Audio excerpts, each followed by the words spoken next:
Salam, bugün sizlər üçün 2026-cı il tələbə qəbulu üzrə model testlərin izahını edəcəm. Başlayaq testlərimizə. Test 1-də deyilir. İnsani təkamül sxemində X-in yastı döş qəfəsinə, M-in isə ümumi bədən nisbətlərinə görə insana daha çox oxşarlığını nəzərə alaraq primatlar barəsində doğru ifadələri müəyyən edin. Gəlin baxaq. Əvvəlcə bizə burada X, M, K, L, Z canlılarını tapa bilməyimiz üçün ikisi haqqında məlumat verilmişdir. X-in yastı döş qəfəsinə malik olması verilib. Bu hansı insana bənzər meymun olacaq? Hippon olacaq. Çünki hippon həm yastı döş qəfəsinə, həm də kəllənin hamar olmasına görə insana bənzər idi. Deməli, bu olacaq hippon. M-in isə ümumi bədən nisbətlərinə görə bu hansı insana bənzər meymundur? Bu da olacaq gorilla. Çünki biz demişdik ki, gorilla həm ümumi bədən nisbətlərinə görə, həm çanaq, bilək, pəncənin quruluşuna görə insana bənzər idi. Amma buna diqqət edin, burada biləyin quruluşudur. Hərəkətli bilək deyil. Hərəkətli bilək demiş olarsa, o zaman o yalnız və yalnız insana məxsus bir xüsusiyyətdir. Yaxşı, əgər hippon X-dırsa, Z hansı olacaq? Z də olacaq oranqutan.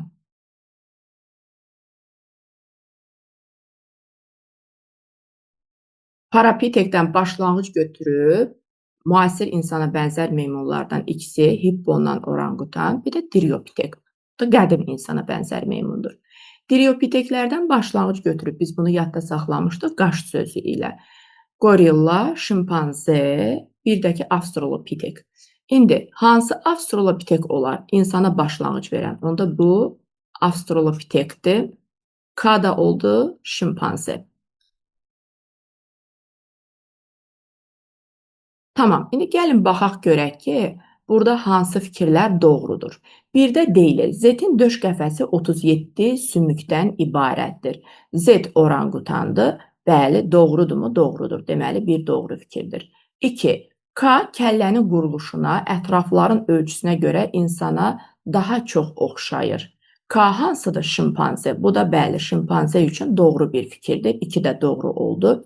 3-ə baxırıq. Elin baş beyninin həcmi, el hansı canlıdır? Avstralopitekdir. Şimpanze və meymunlara nisbətən daha böyükdür. Bəli, avstralopitekdə beyin həcmi artıq insana başlanğıc verəcək. Daha böyükdür. Bu doğrudur. 4-də deyilir ki, Z-in xromosomlarının nukleotid ardıcıllığı insanınkına daha çoxdur. Burada Z oranqutandır, amma bu şimpanze üçün keçərli idi. Deməli ki, 4 doğru olmayacaq. 5-ə gəldiyimiz zaman deyir K 12 cüt qabırğaya malikdir. K şimpanzedir, 13 cüt qabırğa olmalıdır. 12 cüt qabırğası olan isə oranqutandır. Deməli ki, bu da doğru olmayacaq.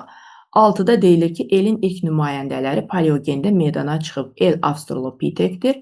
Paleogenda onlar yox idi. Neogenda driopiteklər ilə avstralopiteklər neogenda meydana çıxmışdı. Paleogenda parapiteklər var idi. Deməli, burada doğru cavab 1, 2, 3 və biz də bunu B variantında görürük. Birinci testimizin cavabı B variantı. 2. İnsan orqanizmində sidik cövhəri qaraciyər hüceyrələrində sintez olunur. Biz bilirik ki, amonyak bağırsaqdan sovrulduqdan sonra qaraciyərin qapı venasından keçir qaraciyərə, orada sidik cövhərinə çevrilir. Tamam. Onun əksər hissəsi sidik vasitəsilə xaric edilir. Bura qədər doğru. Sidik cövhəri böyrəklərə nə vasitəsilə çatdırılır? İndi gəlin baxaq. Ödləmi, limfa ilə mi? Deməli, öd olmaz, limfa olmaz. Limfalara çıxdıq. Qan və ya qan plazması ilə, yəni qanın tərkibində qan plazması olduğuna görə hər ikisini saxladım. Sidik cövhəri böyrəklərə nə vasitəsilə çatdırılır? Bunu çözdük. Onun sidiyin tərkibinə keçməsi ilk olaraq harada baş verir? Deməli, qanın tərkibindədir. İndi qanın tərkibindən sidiyin tərkibinə keçməsi üçün süzülməlidir. Süzülmə prosesi harada baş verir? Qədəhə bənzər kapsulda olan kapilyar yumaqcıqlarda. Deməli ki, D variantı doğrudur. Çünki ilk sidiyin əmələ gəlməsi zamanı süzülmə baş verəcək və həmin o sidik cövhəri daxil olacaq sidiyin tərkibinə. Cavab D. 3-ə baxıram. Şəkildəki proses növün hansı kriterisinin mütləq olmadığını göstərir. Biz şəkildə nə görürük? Sarı bülbül, bir də alaçəhrə. Bu nə idi? Bu fizioloji kriterinin istisnası idi. Çünki biz demişdik ki, növlər arasında fizioloji bir təcrid var. Yəni bir növ digər növlə çarpazlaşmır. Çarpazlaşsalar belə nəsilləri dölsüz olur. Amma burada bizim artıq istisnalarımız var idi. Onlardan biri də sarı bülbül və alaçəhrə idi. Hətta çalışmada verilib, zubur və bizona da diqqət edin. Zubur və bizon da eyni cinsə aid fərqli növlərdir. Onlar təbii şəraitdə bir-birlərini görmədiklərinə görə çarpazlaşmırlar. Çünki biri Avropada yaşayır, zubur. Bizon isə Şimali Amerikada yaşayır. Amma onlar qeyri-təbii şəraitdə olarlarsa, yəni bir araya düşərlərsə, o zaman çarpazlaşıb döllü nəsildə verirlər. Qısacası burada fizioloji kriterinin istisnasını gördük. Cavab B variantı. 4-ə gəldik. 4-də deyir, DNT molekulunda 3 rabitə əmələ gətirən nukleotidin sayı 2-dir. Bu mənə hansı məlumatı verdi? Bu mənə bu məlumatı verdi ki, yəni DNT molekulu başladan və sonlandıran nukleotidlər, istər adenin, istər guanin, sitozin, ortada olanlardan fərqli rabitə əmələ gətirir. İndi burada deyir ki, 3 rabitə əmələ gətirən nukleotidin sayı 2-dir. Yəni qısacası bu zəncirdə və ya molekulun özü deyək, adenin timin zəncirin başında və ya sonunda, indi mən başında götürdüm, siz sonunda götürün, fərq etməz, cəmi 2 dənədir. Nə deməyə çalışır? Yəni, zəncir bitir guanin və sitozinlə. Zəncir guanin və sitozinlə bitir deməyə çalışır. Daha sonra deyir ki, 4 rabitə əmələ gətirən nukleotidlərin sayı 286-dır. İndi 4 rabitə əmələ gətirən nukleotidlər sözsüz ki, ortada olan bütün adenin, timin nukleotidləri 4 rabitənin əmələ gəlməsinə iştirak edəcək. Amma biz bu guanin sitozini də unutmayaq da. Çünki guanin sitozində zənciri başladarsa və ya sonlandırarsa 4 rabitənin əmələ gəlməsində iştirak etmiş olur. O zaman deməli bu 286-dan mən sadəcə bunu sizə izah üçün qeyd edirəm ki, 2-ni çıxırıq. Nəyə görə bu 2-ni çıxdım? Guanin sitozini. Deməli ki, 4 rabitə əmələ gətirən nukleotidlər, hansı ki, adenin timinə aid olanların sayı ortada 284 imiş. Və 284 molekulun ortasında olan adenin timin nukleotidlərinin sayıdır. Amma zənciri başladan, molekulu başladan adenin timində 2 dənədir axı. O zaman yenə də 2 üzərinə gəlirik. Elə yenə burada cavab 286 olacaq. Amma biləsiz ki, yəni bu 286-nın üzərinə 2 gəlməyə ehtiyac yoxdur da, adenin timini gəlməyə ehtiyac yoxdur. Çünki 286-dan 2 çıxmalıyıq ki, biz 284 ortada olan adenin timini alaq. Bir də üzərinə başda olanları gələk. Qısacası 286 adenin və timin nukleotidlərinə aid bizim nukleotidimiz var. Hidrogen rabitələrinin ümumi sayı verir və biz indi əgər əlimizdə 286 adenin və timin nukleotidi varsa, hidrogen rabitələri nə qədər olacaq? Elə 286 olacaq da. Çünki biz demişdik, axı adenin və timin arasında olan hidrogen rabitələri elə molekulda olan adenin və timin nukleotidləri cəminə bərabərdir. O zaman hidrogen rabitələri də elə 286 imiş adenin timin arasında. İndi burada mənə məlumat olaraq verir ki, hidrogen rabitələrinin ümumi sayı 601-dir. O zaman mən ümumi hidrogen rabitələrinin sayından, yəni 601-dən çıxıram 286-nı. Nəyə görə çıxdım? Çünki yerdə qalan nə qədər hidrogen rabitəsi olacaqsa, guanin və sitozin arasında qalan hidrogen rabitələri olacaq. Bunu da tapdım 315. Deməli, bu 315 guaninlə sitozin arasında olan, burada yazaq, guanin və sitozin arasında olan hidrogen rabitələridir. İndi mən buradan bir guanin, yəni molekulda olan guaninlərin və yaxud da ki, molekulda olan sitozinlərin sayını tapmağım üçün nə etməliyəm? 315-i bölməliyəm 3-ə, çünki bunlar arasında 3 qat hidrogen rabitəsi var axı. 315-i də 3-ə böldüyüm zaman edəcək 105. Bu 105 ya guaninin ya da sitozinin sayıdır. Daha sonra mənə deyir ki, nukleotidlərin ümumi sayını tap. Bir-bir toplamağa ehtiyac yoxdur, çünki bizim bir düsturumuz var idi. Hansı ki, orada biz hidrogen rabitələrinin ümumi sayını hesablayırdıq. Amma o düsturdan biz hansı düsturu çıxardırdıq? Nukleotit sayının hesablanması üçün, əgər ki, hidrogen rabitələrinin toplam sayı bəllidirsə, oradan guanini çıxmaqla rahatlıqla tapa bilərdik nukleotidlərin ümumi sayını. Bizim üçün də burada bəllidir hidrogen rabitələrin ümumi sayı. O zaman deyək ki, M bərabərdir. Hidrogen rabitələrinin ümumi sayı 601-dir. 601-dən çıxıram guanini, yəni 105-i. Bu da nə edəcək? Edəcək A variantı 496. Gəldik 5-ə. X, Y və Z-i müəyyən edin. Mənşə mərkəzləri verilir Vavilova görə qarğıdalı bitkisidir. Bitkimiz dişicikli çiçəklərin çiçək düsturu, dişicikli çiçəklərin çiçək düsturu deyəndə biz orada erkəkciyi 0, dişiciyi 1 götürməliyik. Taxıllar fəsləsinə aid bir bitki olduğuna görə zaten taxılların çiçək düsturu nədir? 2 çiçək pərdəsi, pərdə bitişik, topla 2 çiçək pulcuğu, 3 erkəkcik, bir dişicik. İndi bu dişicikli çiçək dediyinə görə mən erkəkciyi 0 olaraq götürüb dişiciyi 1 götürməliyəm. Yəni B olar, D olar, digərləri olmaz. Bir də burada zaten heç Y, Z-ə baxmağa ehtiyac yoxdur. Çünki yazır ki, mənşə mərkəzi Vavilova görə. Qarğıdalının da mənşə mərkəzi Mərkəzi Amerikadır. Burada da Mərkəzi Amerikanı cəmi bircə dəfə veriblər. Yəni çox rahat test tapşırıqdır. Mərkəzi Amerikanı bildiyiniz zaman artıq testi həll etmiş olursunuz. Çünki biz bilirik ki, qarğıdalı da tütündür, balqabaqdır, kakaodur. Bunların mənşə mərkəzi 10% mədəni bitkilərin mənşə mərkəzi olan Mərkəzi Amerikadır. Demək, cavab B. Təbii ki, bunun deyir seleksiyasına uğur qazanmış alim kimdir? Bu da Xaçinovdur. Əgər Azərbaycanlı alim sorsaydı, Quliyevi də deyə bilərdik. Çünki Quliyev də qarğıdalının seleksiyasında məşğul olan alimlərimizdən olub. 6-da deyilir, neyronlar arasında sinapsın əmələ gəlməsində bilavasitə iştirak etmir. Gəlin, baxaq. Sinaps nədir? Sinaps birləşmə rabitə demək idi. Neyronlar arasında sinapsları görürdük. Hissi neyronla ara neyronla isə hərəki neyron arasında. Təbii ki, bu əgər sadə refleks qövsü olarsa, hissi neyronla hərəki neyron arasında da biz sinapsı görə bilərik. Əsas məsələ bizim burada bilməyimiz lazım olan odur ki, neyronlar arasında sinaps bir neyronun aksonu məlumatı gətirir, digər neyronun dendritinə ötürür. Bax, orada baş verir. İndi hansılar iştirak etmir? Ara neyron dendriti iştirak edir. Çünki ara neyronun dendriti mərkəzdə hissi neyron aksonu tərəfindən gətirilmiş impulsu alandır. Hissi neyronun cismi, bəli, bu iştirak etməyəcək. Çünki hissi neyronun cismi sinaps yaratmır axı, dendritdən sonra gəlir. Yəni, bu bir sinaps yaratmır. 3. Hərəki neyronun dendriti.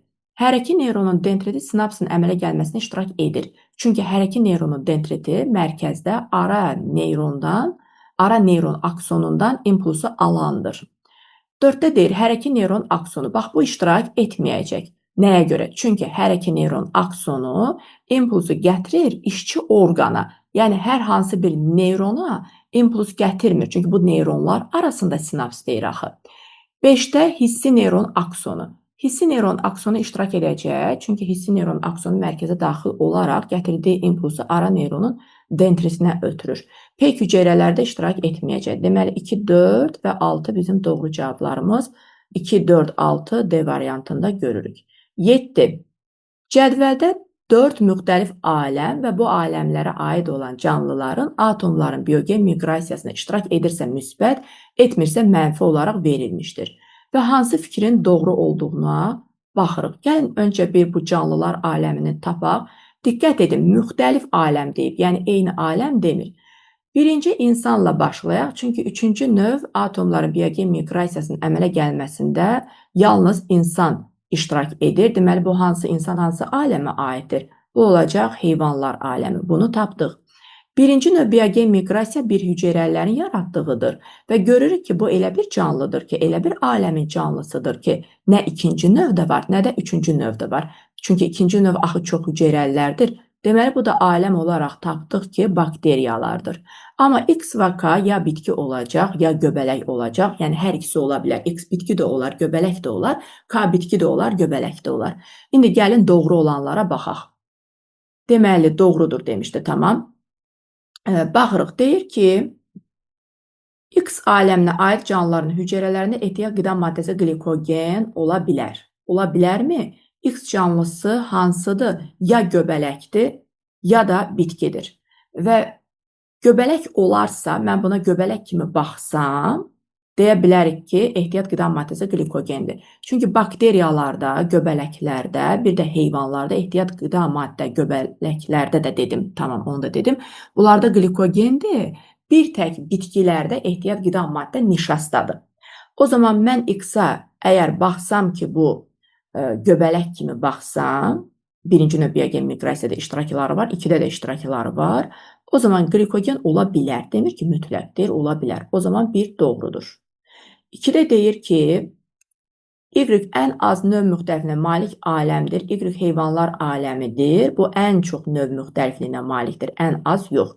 Ən az hansı olacaq? Bakteriyalar. Bu bizim dərslik kitabımızda deməli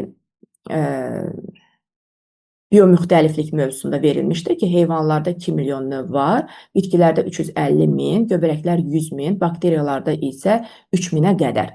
Deməli ki, ən az olan bakteriyalardır. O zaman 2 doğru deyil. Bizə nə lazım idi? Doğruları tapmağımız. 3-ə baxırıq. Deyir, Z aləminə, Z bakteriyalar aləmidir.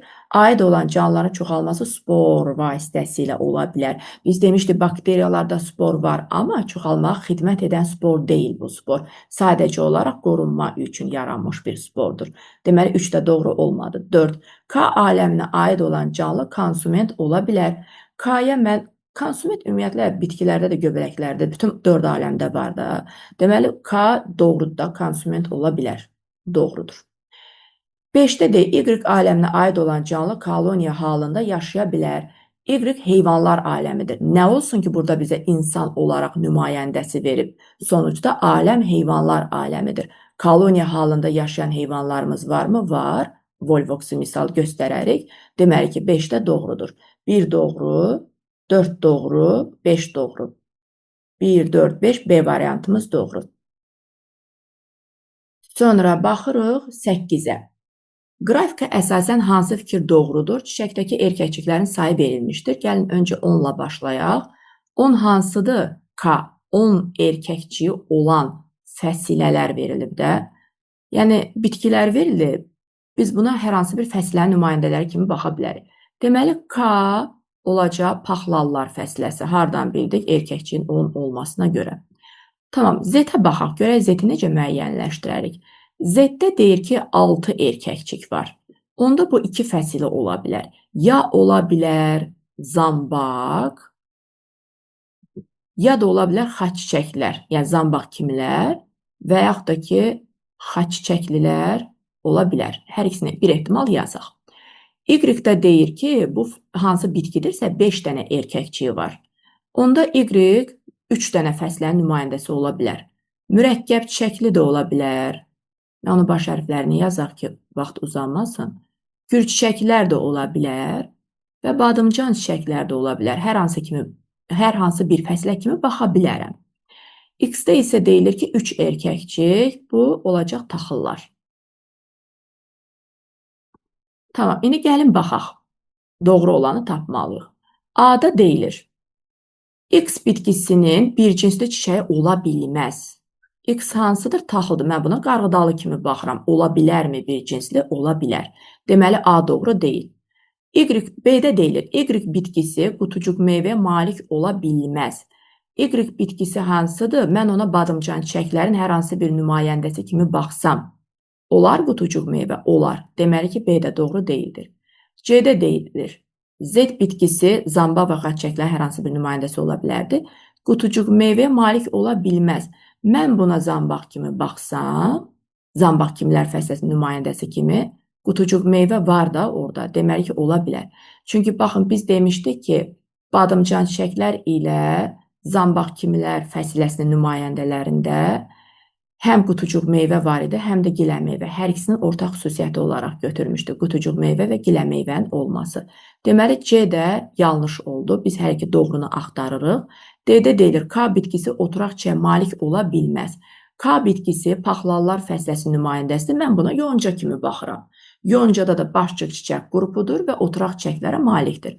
Deməli, D də doğru deyildir. Y. Y bitkisi süpürgə çiçək qrupuna malik ola bilər. Y-də badımcan çiçəklər də var. Mən buna tütün və tənbəki kimi yanaşarsam, o zaman süpürgə çiçək qrupuna malik ola bilər ifadəsi doğru olacaq. Çünki burada hər hansı bir bitki kimi götürə bilərdik. Qısacası Y doğru cavabdır. 9. Bütün şibyə növlərinin əmələ gəlməsinə iştirak edən canlılar aləminin. Bu hansı aləmdir? Göbələklər aləmi. Çünki bütün şibyələrdə biz bilirik ki, mütləq şəkildə tallomun əmələ gəlməsinə göbələk iştirak etməlidir. Ya bir hüceyrələ yosunla simbiozu, ya da siyanobakteriya ilə simbiozu olacaqdır. Deməli, indi biz burada deyir ki, göbələklər aləminin parazit nümayəndələrinin törətdiyi xəstəlik adlanır. Nə adlanırdı? Mikoz adlanırdı da. Xəstəlik mikoz idi. Bəs homoz nədir? Onu yadımıza salaq. Bakteriyaların pambıq bitkisində törətdiyi xəstəlik idi. Helmintoz qurdların, protozoz bir hüceyrələrin, toksoplazmozdakı toksoplazmanın törətdiyi idi. Ona baxırıq. X-i müəyyən edin. Çiçəkli bitki, hər hansı bir çiçəkli bitkidir. Yeraltı yarpaqlarının şəkil dəyişməsi pulcuğa bənzərdir. Tamam, buna nəzərimizdə tutaq. Yerüstü yarpaqlarında damarlanma tipi qövsvaridir. Baxın, biz buradan yol alırıq. Qövsvaridirsə, deməli bu zambaq kimilər fəsləsinin nümayəndəsi olacaq. Burada cavab inci çiçəyidir, amma izah edəcəm sizin üçün. Baxın, burada mən taxıllar fəsləsindən olan çayır görürəm, qamış görürəm və ayrıqotu görürəm. Bunlarda qövsvari damarlanma olmayacaq. Damarlanmalar paraleldir. Bir də gəlirəm D variantında dəvədabanı görürəm, hansı ki, bu artıq mürəkkəb çiçəklər fəsləsinin nümayəndəsidir və yarpaq damarlanması torvaridir. Deməli ki, elə buradan biz A variantını çıxarda bilərik. Amma inci çiçəyinin yeraltı yarpaqların şəkil dəyişməsi pulcuğa bənzərdirmi? Bəli. Çünki onun torpağın altında yeraltı gövdəsi var və onun üzərində xırda nazik pulcuğa bənzər yarpaqlar olur. Yəni bu ifadə də doğrudur. 11. Bütün aləmlərin nümayəndələrində rast gəlinən stoplazmatik orqanoid. Bu hansı orqanoiddir? Söhbət ribosomdan gedir. İndi gəlin baxaq. A-da deyir, xromosomların iki çiyinə qola bölündüyü hissədə sintez olunur. Bu hissə iki çiyinə qola bölündüyü hissə haradır? Sentromerdir. Bu xromosomların birinci gərilməsi dediyimiz hissə. Yəni sentromer. Sentromerdə ribosom yaranmır. Deməli ki, bu doğru deyil. B-yə baxıram. İki lipid cərgəsindən və zülaldan ibarət membranla stoplazmadan ayrılır. Ribosom membransız bir orqanoiddir. Deməli, B də doğru deyildir. C-də deyil, bütün xromosomların ikinci gərilməsinin sintez olunur. Əvvəla, ribosom ikinci gərilmədə sintez olunmaz. Amma ikinci gərilmədə nə sintez olunar? Nüvəcik. O da bütün xromosomların deyil, bəzi xromosomların ikinci gərilməsində. Yəni, gərilmə nədir? Orada nazikləşmə, boğulma, boğulan hissə, o necə sentromer hissə boğulur? Bax, ona sentromer deyirik. İkinci gərilmədə də orada bir nazikləşən hissə var və nüvəciyi sintez edən xüsusi bir sahə var orada. Amma bütün xromosomlarda deyil. Sadəcə biraz geniş məlumat verirəm sizə ki, daha məlumatlı olasınız.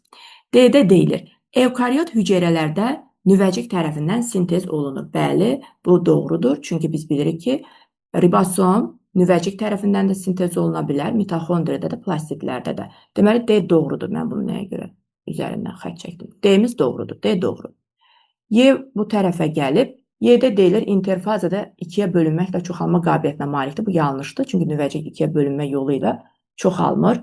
Sadəcə profazada itir, telofazada yenidən bərpa olunur. 12. Şəkildə bəzi onurğalıların ifrazat sistemi orqanlarının quruluşu verilib. Hansı ifadə və ya ifadələr doğru deyil? Şəkil dərslik kitabından götürülmüş bir şəkildir. M quşdur. Sadəcə olaraq quşla balığın yeri dəyişdirilmişdir. K balıqdır. N insandır. Eldəki suda, quruda yaşayandır. İndi gəlin baxaq. Doğru olmayan bir fikri seçməliyik. Birdə deyilir. Ev canlısının sidik axarları sidik hissəsinə açılır. Sidik axarlarının sidik hissəsinə açıldığı yanlışdır. Nəyə görə? Çünki bunun üçün əlavə məlumata ehtiyac yoxdur. Zaten şəklin üzərində göstərilir ki, sidik axarları kloakaya açılır. Daha sonra kloakadan görürsünüz bu sarı sidik hissəsidir. Oradan sonra yenidən kloaka vasitəsilə xaricə çıxarılacaq. Deməli, sidik hissəsində açılır dediyinə görə yanlış. 2. N canlısının sidik axarı 2 əsas bədən boşluğunda yerləşir. Bu insandır. N, bəli, 2 bədən boşluğunda, qarın və çanaq boşluğunda yerləşir. Bu doğru oldu. Bizə doğru olmayanlar lazımdır. Ona görə 2-ni götürmürük. 3-də deyilir, M canlısı xordalların ən cavan sinifinin nümayəndəsidir. M quş olduğuna görə xordalların ən cavan sinifinin nümayəndəsidir fikri doğrudur. 4-də deyilir, K canlısı ağciyərlərlə tənəffüs edən canlı ola bilər. K balıqdır, amma yenə 10-cu sinifdə yazılır ki, pəncəüzgəcli balıqlar ağciyər tənəffüsü də ediblər. Hazırki nümayəndələri də var və qəlsimə tənəffüsü də edirlər. Ona görə də bəli, ağciyər tənəffüsü də edə bilər. Bu fikirdə doğrudur, yanlış deyil. O zaman cavab oldu yalnız bir Y variantı. 13. Ana bətnində olan əkizlərin sayı 3, əkizlərin cinsiyyəti 2 oğlan, 1 qız, mayalanmada iştirak edən Y cinsi xromosomlu qametlərin sayı A, ciflərin sayı B. Əsas məsələ A topla B ifadəsinin deyir bizə ki, minimum qiymətini hesablayın. Yəni, ən az qiymətini hesablayın. O zaman mən nə edərəm? Təbii ki, oğlanla qıza əkiz götürə bilməyəcəyimə görə eyni mənə əkiz lazımdır ki, minimum qiymət ala bilim. 2 bu oğlanı eyni yumurta əkizli götürəcəm. 2 oğlan eyni yumurta əkizlidirsə, o zaman onların mayalanmasında bir dənə Y cinsiyyət xromosomu iştirak etmişdir. Y cinsiyyət xromosomunun sayı oldu 1. Ciflərin sayı 2 oğlan eyni yumurta əkizi olduğuna görə onların cifləri 1 olacaq, qızın cifti də ayrı olacaq. Qısacası 2 dənə də cift olacaq. Mən bura Y yazdım, yəni 1 demək istədim də 1. İndi A topla B, 1 topla 2, cavab edir 3. B variantı. 13-də. 14. Buğumayaqlar tipinin ilk nümayəndələrinin xitin skeletə malik olduğunu söyləmək olarmı? Bu sualla heç barışmadım, xoşuma gəlmədi. Nəyə görə? Çünki bu sual, yəni geoxronoloji cədvəldə o şəkildə bizim dərslikdə verilib deyənə bu şəkildə tamam götürdük geoxronoloji cədvələ görə. Amma nə qədər doğrudur, mənim özüm üçün də maraqlıdır. Əgər ilk buğumayaqlarda xitin skelet yox idisə, məsələn bu sualın müəllifinə istəyərdim ünvanlayım ki, bəs onların, yenə deyirəm, özüm üçün maraqlıdır, onların bədəninin xarici örtüyü nədən ibarət idi? Əgər buğumayaqlılar proterazoida var idilər, xitin skelet yox idisə, ümumiyyətlə burada ilkin xitin maddədən də söhbət getmir, deyil, ümumiyyətlə yoxdur xitin. Xitin skeletə malik olmamışdılarsa, onda onların bədən örtüyü nə idi? Mənə o özümə çox maraqlıdır. İndi baxaq, A-da deyilir. Olar, çünki olmayacaq da, qısacası bu geoxronoloji cədvələ əsasən çıxarılmış bir cavabdır deyə düşünürəm. Olmaz, çünki xitin skelet Kembri dövründə əmələ gəlmişdir. İlk buğumayaqlar isə proterazoy erasında yaranıblar. Yəni, geoxronoloji cədvələ görə burada çıxacaq B variantı cavab. Amma yenə orada müəmmalıdır ki, buğumayaqların ilk nümayəndələrinin bədən örtüyü nə olub? Xitin deyildisə nə idi? 15. Deyir, göyərçinin dişi və erkək fərdlərinin cinsiyyət vəziləri verilib, toxumluq yumurtaq, tamam. Böyümə mərhələsində ilkin cinsiyyət hüceyrələrinin sayı nədirsə C ilə işarə edib. İlkin cinsiyyət hüceyrələrinin sayı həm toxumluq, həm də yumurtalıqda C ilə işarə edilməsi bu mənə nəyi göstərir? Yəni, ikisi də eynidir, say eynidir. Daha sonra deyir ki, yetişmə mərhələsində əmələ gələn qametlərin sayı A-dır.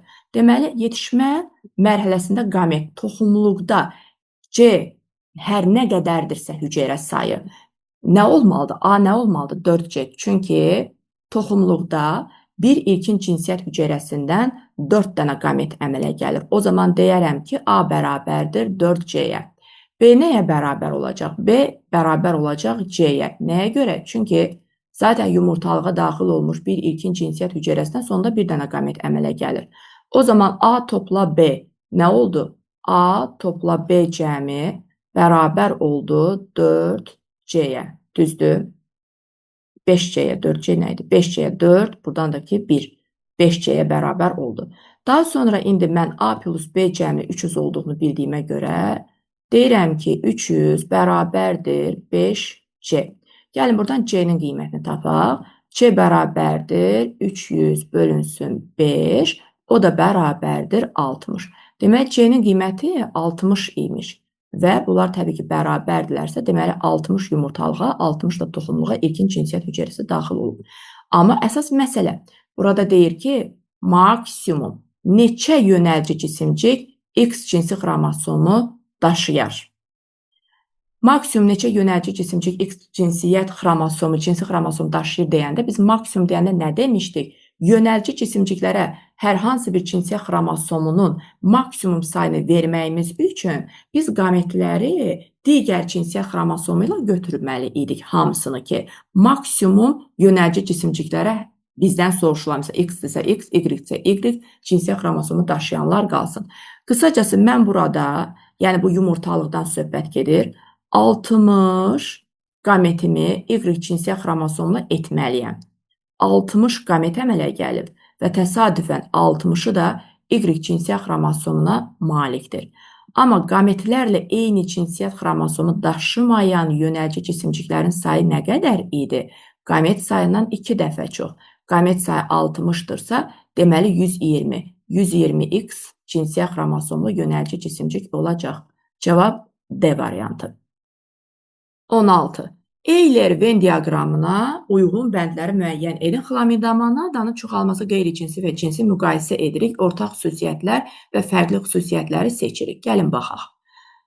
Deyir, birdəki çoxalmadan qabaq qamçılarını itirir. Hər ikisi, yəni hər iki çoxalmada, həm qeyri-cinsi, həm də cinsi çoxalmada qamçılar itir.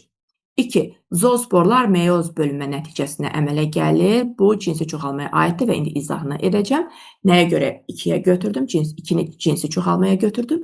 Ümumiyyətlə, zoosporlar xlamidamanadanın cinsi çoxalmasında da var, qeyri-cinsi çoxalmasında da var. Qeyri-cinsi çoxalmasını tamam bilirsiniz.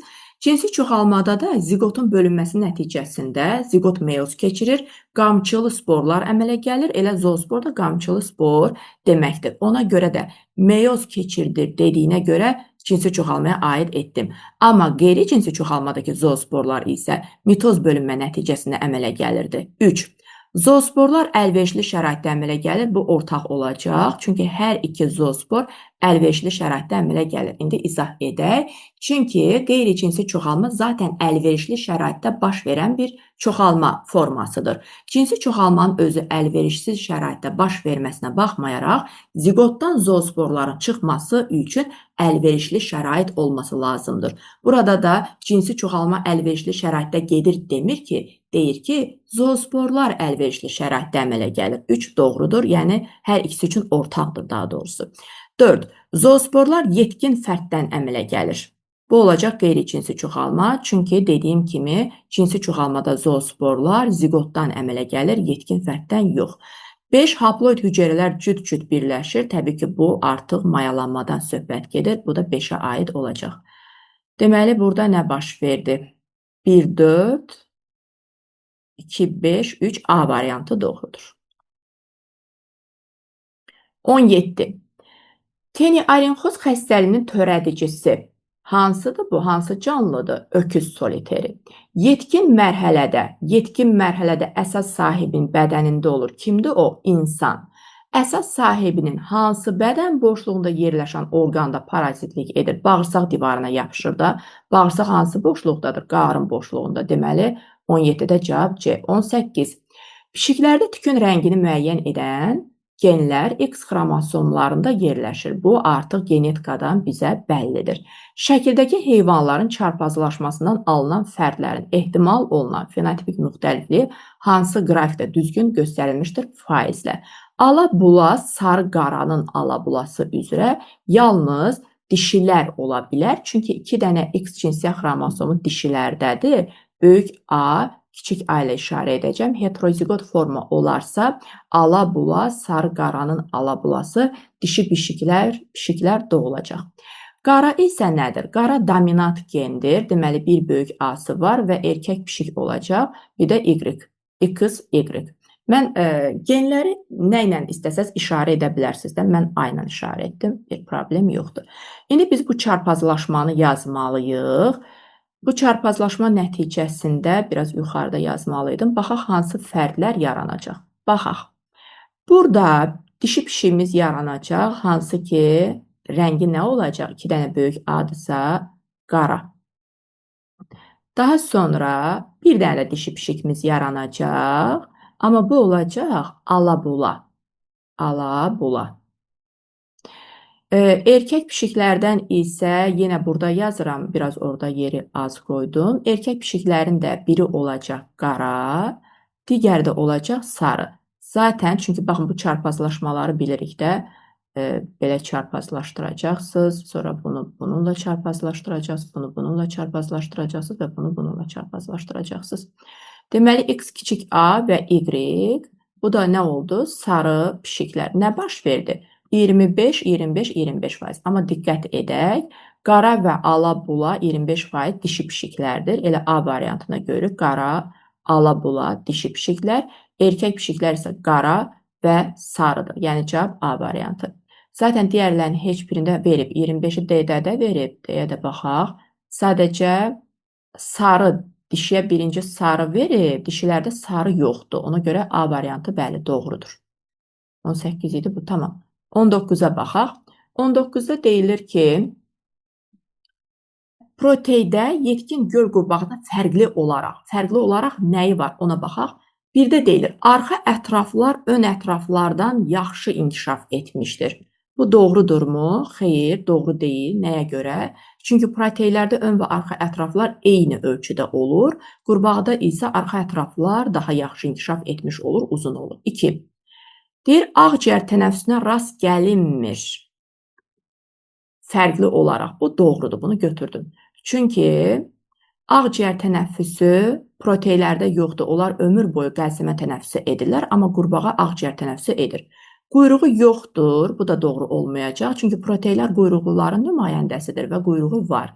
4. Ön və arxa ətraflar eyni uzunluqdadır. Bu proteylər üçün doğrudur. Qurbağadan fərqli xüsusiyyətdir. Qurbağada ön deməli ətraf qısadır, arxa ətraf uzundur, amma proteydə hər ikisi uzundur. Yəni eyni uzunluqda, uzundur deməyə də eyni ölçüdədir, eyni uzunluqdadır. 5 gözləri yoxdur, bəli, onlar ömür boyu mağaralarda yaşayırlar, ömür boyu qəlsəməyə malikdirlər və gözləri də yoxdur. 2, 4, 5, gəldi burada cavabımız oldu Y variantı. 20. Yalnız toxumlu bitkilərdə rast gəlinir. Baxaq. Burada zoğ, yarpaq, yumurta hücrə, köksüz, təbii ki, yumurtacıq olacaq. Həm bu çılpaq toxumlular olsun və ya örtülü toxumlular olsun, yumurtacıq yalnız onlara məxsusdur. Cavab Y variantı. 21. Hidranın bədən örtüyünün xarici qatının əsas hissəsini təşkil edən hüceyrələr. Bunlar hansılar idi? Əsas hissəsini dəri əzələ hüceyrələri təşkil edirdi. Onların da dib hissəsində nə var idi? Əzələ lifi. İndi gəlin bir-bir baxaq. A-da deyilir. Kiçik heyvanları iflic edən zəhər ifraz edir. Bu dalayıcı hüceyrədir. Həzm prosesində iştirak etmək ümumiyyətlə xarici qat deyil, həzm prosesində daxili qatın hüceyrələri iştirak edir. Digər hüceyrələrə başlanğıc verən aralıq hüceyrədir. Uzun çıxıntılara malik olan sinir hüceyrələridir və o həmin o çıxıntılar vasitəsilə sinir şəbəkəsi yaradırdı. Əzələ liflərinə malik olma. Bəli, cavab olacaq Y variantı. Çünki dəri əzələ hüceyrələri ektodermanın əsas hissəsini təşkil edəndir. Diblərində də, dib hissəsində də əzələ lifləri vardır. 22. Çay xərçənginin ürəyi xaçlı hörümçəyin və may böcəyinin ürəyindən fərqli olaraq, mən bunu dərslərdə sizə kodlama kimi etmişəm. Hörümçək və həşəratda ikisində də eyni idi. Necə idi? İkisində də ürək qarıncığın bel tərəfində yerləşirdi və boru şəkilli idi. Hörümçəkdə də, həşəratda da boru şəkilli ürək qarıncığın bel tərəfində yerləşirdi. Xərçəng onların hər ikisindən fərqlənirdi. Əvvəla ürək kisə şəkilli idi. Harda yerləşirdi? Baş döşün bel hissəsində yerləşirdi. Deməli ki, elə cavab A variantı olacaq. Baş döşün bel hissəsində yerləşir. Çay xərçənginin ürəyi üçün doğrudur. Boru şəkilli deyil. Zaten onun deməli kisə şəkillidir çay xərçənginə, boru şəkilli hörümçək və həşəratdadır. Qarıncıqda yerləşmə bu hörümçəklə həşəratlar üçündür. Sonra vena damarlarına birləşir. Ümumiyyətlə buğmayaqlarda vena damarı yoxdur. Çox kameralı olma da həşəratlara aiddir. Qısacası cavab A variantı. 23. X topla Y topla Z-in cəmini hesablayın. Burada bizə çanaq qurşağı verilmişdir. Yetkin insan skeletinin müəyyən bir hissəsi. Daha sonra X-də deyilir ki, neçə növ sümüklərdən təşkil olunmuşdur. Növünü soruşduğuna görə bir növ olacaq, yastı sümüklər. Y-də deyilir ki, neçə ədəd sümükdən təşkil olunmuşdur. İki çanaq sümüyü birləşərək çanaq qurşağını əmələ gətirir. 2 sümük olacaq. Neçə borlu sümüklə bilavasitə birləşmə əmələ gətirir. 2 but sümüklə birləşmə əmələ gətirəcək. Deməli, X, Y və Z-in cəmi edəcək nə? 5. 24. Qu quşları bataqlıq quşlarına aiddir. Bu yanlışdır. Çünki qu quşu deməli su quşlarına aiddir. Bataqlıq quşları hansı idi? Vağlar, leyləklər. İnkişaf tipinə görə cücə balalıdır. Bu doğrudur. Cücə balalıdır. O zaman inkişaf tipinə görə ətcə balalıdır. Doğru olmayacaq. 3-ə baxıram. Qaz kimilər dəstəsinə aiddir. Bəli, bu güvən dərsliyində yazılır. Qaz kimilər dəstəsinin nümayəndəsidir. 6-da yazır ki, qarmaq şəkilli dimdiyə və iti caynaqlara malikdir. Bu, yırtıcı quşların xüsusiyyətidir, yəni doğru deyil. Qısacası, doğru variantlarımız 2 oldu, 3 oldu, bir də 5 oldu. 25. Burada xırda yazmışıq, amma inşallah ki, oxuya bilərik. İnsan ürəyinə kameralar göstərir. X, Y, Z, K kimi kameraların boşluğuna bilavasitə birləşən qan damarlarının sayı verib. Bəzilərində həmin qanın növü verilib. Nəyə görə? Misal, X-ə baxaq. Hansı ürək kamerasıdır ki, ora 4 dənə damar birləşir? Ehtiyac varmı onun qan növünü yazmağa? Ehtiyac yoxdur. Çünki bura 4 ağciyər venası birləşən sol qulaqçıqdır. İçində olan qandakı olacaq arterial qan. Ehtiyac yoxdur yəni ona. Y-də deyir ki, bir dənə damar birləşir. Amma bizə yazıb hansı qan olduğu növünü. Venoz qan. Deməli ki, bu sağ mədəcikdir. Birləşən damar da ağciyər kötüyüdür. Olacaq sağ mədəcik. Qısa yazaq.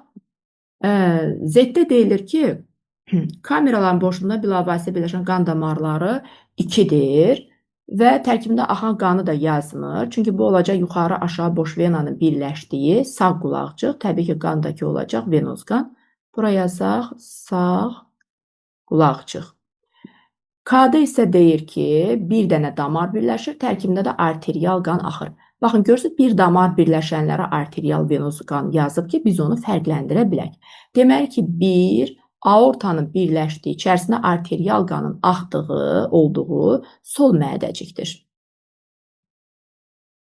Sol qulaqcıq, sağ mədəcik, sağ qulaqcıq, sol mədəcik. 4-ünü də fərqli olaraq tapdıq. İndi baxaq bizdən nə istəyəcək?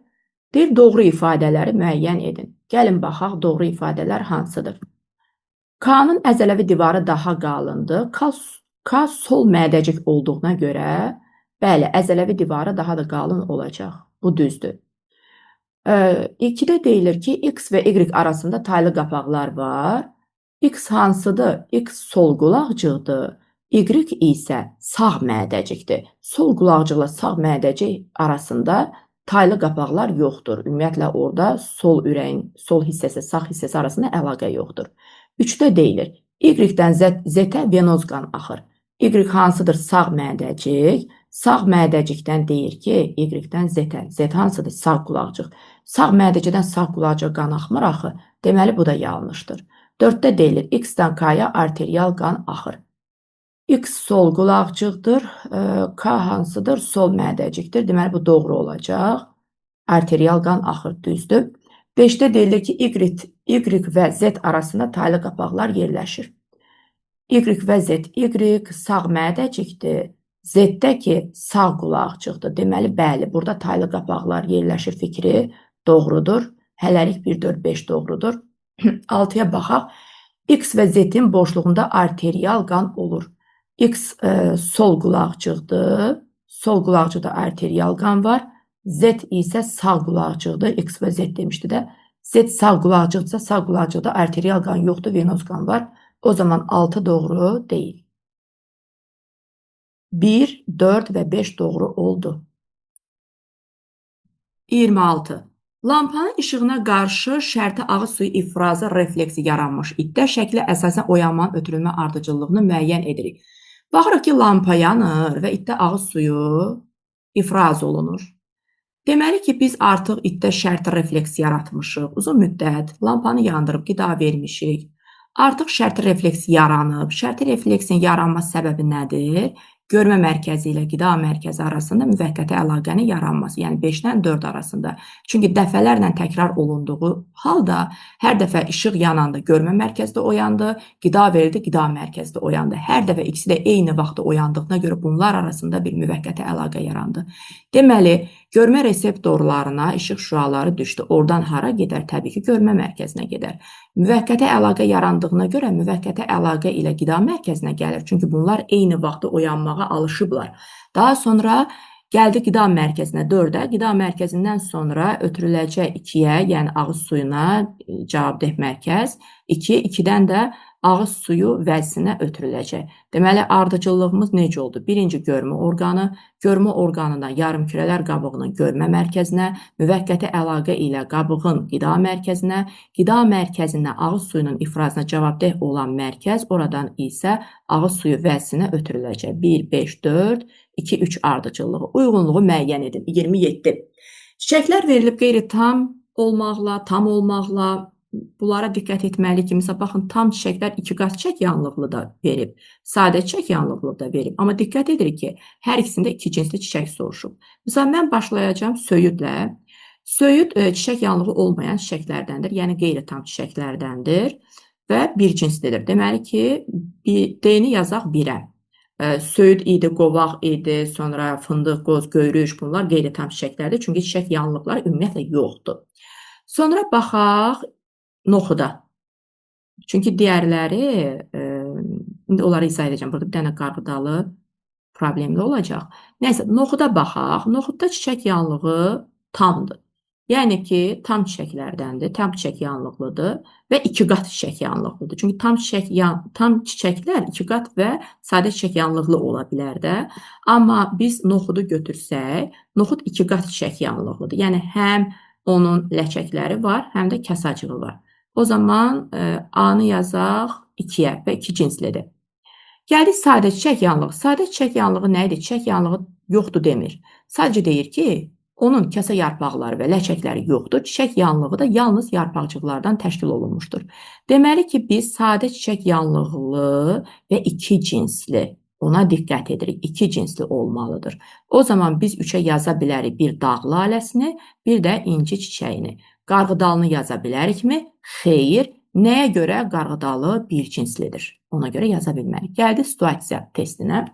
Təqdim olunmuş situasiyanı diqqətlə oxuyun və burada verilmiş məlumatlardan istifadə edərək 28 və 30 saylı tapşırıqları yerinə yetirin. Valideynlər 2 aylıq sağlam uşağı həkim qəbuluna gətiriblər. Uşaq 2 aylıqdır. Onlar həkimdən uşaqdan qan götürmədən onun qan qrupunu müəyyən etməsini istəyirlər. Valideynlər öz qan qrupları ilə bağlı dəqiq məlumatları olmasalar da sağ olsunlar. Qan qruplarını bilmirlər, amma onlar özlərinin qan tərkibi haqqında həkimə nəysə bir məlumatlar təqdim edirlər. Maraqlıdır. İndi deyir ki, qan qruplarını bilmir, amma qan tərkibi haqqında məlumatlıdır. Qan tərkibini deyir. Nə deyir? Deyir ki, bax burada qadın deyir ki, plazmada yalnız A anticisimləri var. Plazmada diqqət edin, bu plazma üçün deyir. A anticisimləri varsa, özü də yalnız deyir. Deməli, bu hansı qan qrupu olacaq? 3-cü qan qrupu olacaq. Çünki plazmasında A antitelləri var, amma eritrositin membranı, eritrositin öz üzərində isə B antigeni vardır. Özə yalnız sözünü deyir ki, yəni biz onu dəqiqləşdirək ki, ola bilər ki, anti-A, anti-B də olardı.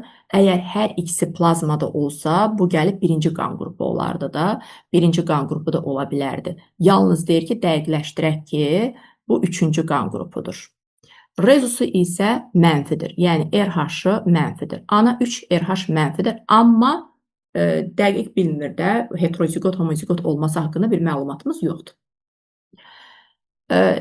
Kişi isə deyir ki, mənim deyir eritrositlərimdə yalnız, bu da yalnız deyir, A antigeni var. Çünki A antigeni eritrosit üzərində 2-də də var, 4-də də var. Yalnız deməklə bəlli edir ki, bu 2-ci qan qrupu imiş. Rezusu da müsbətdir, RH da müsbətdir. Yəni, gəlin bunlara əsasən məlumatları tapaq. 28. Valideynlərin qan tərkibi məlumatlarına əsasən həkim uşağın qan qrupu haqqında dəqiq məlumat verə bilərmi? Təbii ki, burada dəqiq məlumat verə bilmirik. Ona görə yazırsınız xeyr. Mən burada yazmayacağam, sadəcə deyəcəm.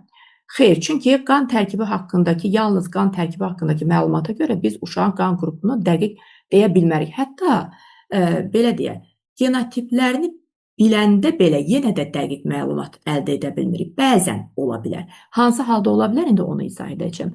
Deməli, biz dedik ki, anamız 3-cü qan qrupudur, onu bilirik. Amma onun homozigot və ya heterozigot olduğu bizə məlum deyil. Bunları da yaza bilərsiniz.